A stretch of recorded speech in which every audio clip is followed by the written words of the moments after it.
brought to you by Palvi Agrico. आता शेतीसाठी जे काही लागणार ते घरपोच मिळणार, तेही मोबाईलच्या एका क्लिकवर। फेब्रुवारी महिन्याच्या मध्यातच उन्हाचे चटके जाणवायला सुरुवात झालेली आहे। गेल्या काही दिवसांपासून राज्यातल्या वातावरणात लक्षणीय बदल होत असताना बघायला मिळत आहेत। देशातल्या काही राज्यांमध्ये सध्या गारपीट होतीये, तर अनेक ठिकाणी पाऊस सुद्धा बरसतोय। या राज्यातल्या वातावरणाचा परिणाम महाराष्ट्रावर होऊ शकतो का? पुढचे काही दिवस महाराष्ट्रात वातावरण नेमकं कसं असणार आहे आणि त्यानुसार शेतकऱ्यांना नक्की कुठली काळजी घेणं महत्त्वाचं असणार आहे, या संदर्भात हवामान खातं नेमकं काय म्हणतं?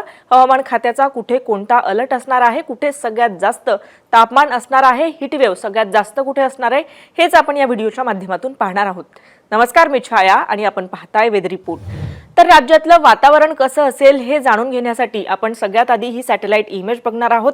इकडे आपण बघू शकतो की उत्तर भारतातले हे जे राज्य आहे, ज्यामध्ये हिमाचल प्रदेश असेल, त्याचबरोबर त्याच्या खालोखालचे जे इतर राज्य आहेत, पंजाब असेल, हरियाणा असेल, याचबरोबर उत्तर प्रदेशचा काही भाग, मध्य प्रदेशचा काही भाग, असा हा जो संपूर्ण पट्टा आहे, इथे मोठ्या प्रमाणात ढग दाटल्याचं बघायला मिळतंय। खास करून याच पट्ट्यामध्ये आता गारपीट सुद्धा होतीये आणि त्याला लागून असलेल्या काही राज्यांवर सुद्धा याचा परिणाम होत असल्याचं बघायला मिळतंय।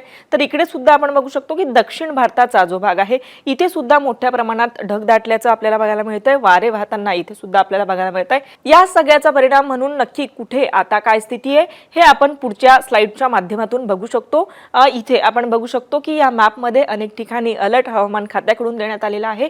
कुठे काय स्थिती आहे, पाऊस कुठे कुठे आहे, तर गुजरात, राजस्थान, पंजाब, नेपाळ आणि उत्तर प्रदेश या राज्यांमध्ये पावसाचा इशारा हवामान खात्याकडून देण्यात आलेला आहे। इकडे आपण बघू शकतो येलो अलर्टवर हे राज्य आहेत, इथे पाऊस पडण्याची शक्यता असणार आहे।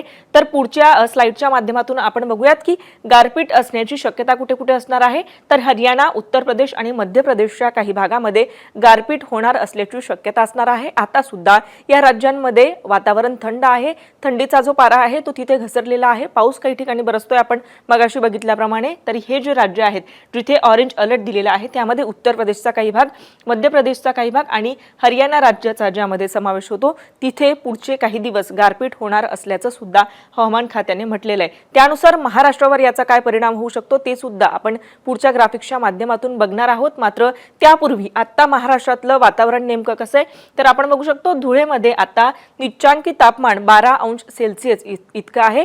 आपण मगाशीच्या स्लाइडमध्ये बघितल्याप्रमाणे की महाराष्ट्राच्या वरचे जे राज्य आहेत तिथे गारपीट आणि पावसाची शक्यता हवामान खात्याकडून वर्तवण्यात आलेली आहे। ते मध्य प्रदेश असेल किंवा उत्तर प्रदेश असेल, मध्य प्रदेश नंतर खालोखाल महाराष्ट्र राज्यातील जे जिल्हे येतात त्यामध्ये धुळे असेल, जळगाव असेल, याचबरोबर विदर्भातल्या काही जिल्ह्यांचा समावेश होतो। आणि इथे आपण बघतोय की धुळ्यात निचांकी तापमान 12 अंश सेल्सिअस आहे। तर कुठेतरी या इतर राज्यांमध्ये होत असलेल्या वातावरणाच्या बदलाचा परिणाम म्हणून सुद्धा धुळे जिल्ह्यात आता तापमानाचा पारा 12 अंश सेल्सिअस पर्यंत गेल्याचं आपल्याला बघायला मिळतंय। तर अमरावती जिल्ह्यामध्ये महाराष्ट्रातलं सगळ्यात जास्त तापमान आहे। आपण सुरुवातीलाच म्हटल्याप्रमाणे की फेब्रुवारी महिन्याचा हा मीड आहे आणि आत्ताच आपण बघू शकतो की साधारण 36 अंश सेल्सिअस पर्यंत तापमानाचा जो पारा आहे तो वाढल्याचं आपल्याला बघायला मिळतंय। पुढच्या स्लाइडच्या माध्यमातून आपण बघणार आहोत की सर्वाधिक तापमान नेमकं कुठे असणार आहे, प्रादेशिक विभागनिहाय कुठे काय स्थिती असणार आहे। तर इकडे आपण बघू शकतो विदर्भात 38 ते 39 अंश सेल्सिअस पर्यंत तापमान जाणार असल्याचं हवामान खात्याने म्हटलेलं आहे। मराठवाड्यामध्ये 38 अंश सेल्सिअस पर्यंत तापमान असेल, कोकणात 35 ते 36 अंश सेल्सिअस पर्यंत तापमान असेल, पश्चिम महाराष्ट्रात 36 ते 37 अंश सेल्सिअस पर्यंत तापमानाचा पारा जाणार आहे। तर उत्तर महाराष्ट्रातही 36 ते 37 अंश सेल्सिअस पर्यंत तापमान जाणार असल्याचं आपल्याला बघायला मिळतंय। म्हणजे विदर्भात सर्वात जास्त तापमान असणार आहे। त्या खालोखाल मराठवाड्यातल्या काही भागांमध्ये सुद्धा सगळ्यात जास्त तापमानाचा पारा असणार असल्याचं या आकडेवारीच्या माध्यमातून आपण बघितलं।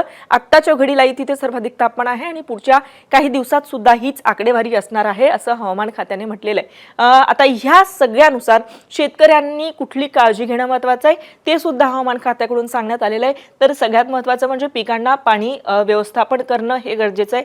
त्याचबरोबर दुपारच्या कडक उन्हात पिकांना पाणी देणं टाळावं, सकाळी लवकर किंवा संध्याकाळी उशिरा पिकांना पाणी द्यावं, ठिबक सिंचन पद्धतीचा वापर केल्यास पाण्याची बचत होईल असं सुद्धा हवामान खात्याकडून शेतकऱ्यांना सांगण्यात आलेलं आहे। या सगळ्या संदर्भात तुम्हाला काय वाटतं? तुमच्या भागात आता वातावरण कसं आहे, नेमकी काय स्थिती आहे, आम्हाला कमेंट करून नक्की कळवा।